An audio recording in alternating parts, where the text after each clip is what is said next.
If you feel physical discomfort when you can't check your phone, if you reach for it the second you're alone, if 5 minutes without scrolling feels unbearable, you probably think there's something wrong with you. Society calls you addicted. They tell you to just put it down, to have more willpower, to be less weak. And every time you fail, you feel like a failure. But neuroscience reveals something shocking. You're not weak. You've been neurologically hijacked, and it wasn't an accident. Picture this. You're sitting at dinner with people you care about. Your phone buzzes. You know you shouldn't check it. You tell yourself you won't, but your hand moves anyway. You glance down. Nothing important. But you feel this weird relief mixed with disappointment. And 5 minutes later, you do it again. Here's what you don't know. That exact response was designed by psychologists. Former tech insiders have now revealed that your phone uses the same psychological tactics as slot machines. The average person checks their phone 96 times a day. That's once every 10 waking minutes. And most of those checks, you don't even remember making. This isn't a you problem. This is a brain hijacking. Scientists studying dopamine discovered something crucial. Your brain doesn't release dopamine when you get a reward. It releases it in anticipation of a reward. That's the key. It's not the notification that hooks you. It's not knowing what the notification might be. Research shows that unpredictable rewards generate significantly more sustained dopamine activity than predictable ones. Think about it. If every time you opened Instagram you got exactly 5 likes, you'd check it once and move on. Boring. Predictable. But what if sometimes you got nothing? Sometimes 2 likes, occasionally 50,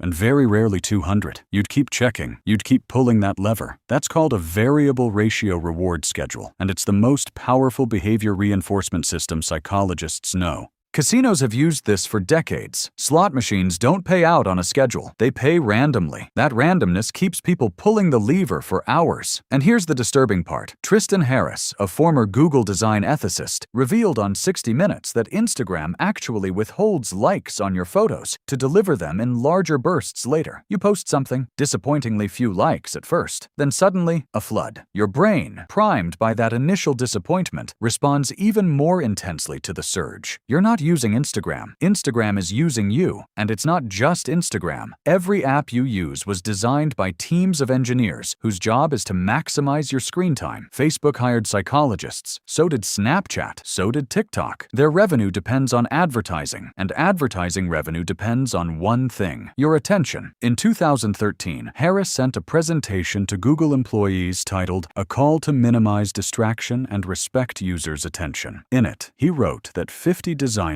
are making decisions that impact 2 billion people, 50 people controlling billions of minds. The presentation went viral inside Google, viewed by tens of thousands of employees. But nothing changed, because the system isn't designed to change. Here's where it gets darker. Research from brain imaging studies shows that people with smartphone addiction have altered activity in the prefrontal cortex. That's the part of your brain responsible for impulse control and decision-making. In other words, excessive phone use isn't just a habit. It's changing your brain structure. One study found that the neural activity associated with rewards was dampened in people with smartphone addiction. Know what else shows that pattern? Drug addiction. It's called reward deficiency syndrome. Your brain becomes so used to constant micro-hits of dopamine that normal life, real conversations, nature, reading, all of it starts feeling boring, not because those things changed, but because your reward threshold shifted. Now society tells you this is your fault, that you lack discipline. But think about this. You're up against billion-dollar companies with entire departments dedicated to exploiting your brain's vulnerabilities. You're up against psychologists who study persuasion, against algorithms that learn your patterns better than you know them yourself, against A/B testing that optimizes every color, every notification, every design choice to keep you hooked. This isn't a fair fight. Tristan Harris said it perfectly. Every time I check my phone, I'm playing the slot machine to see what did I get. This is one way to hijack people's minds and create a habit. But here's the part nobody tells you. Once you understand how the system works, you have power. Not because you're stronger than billion-dollar companies, but because awareness breaks the spell. The average person touches their phone 2,617 times a day.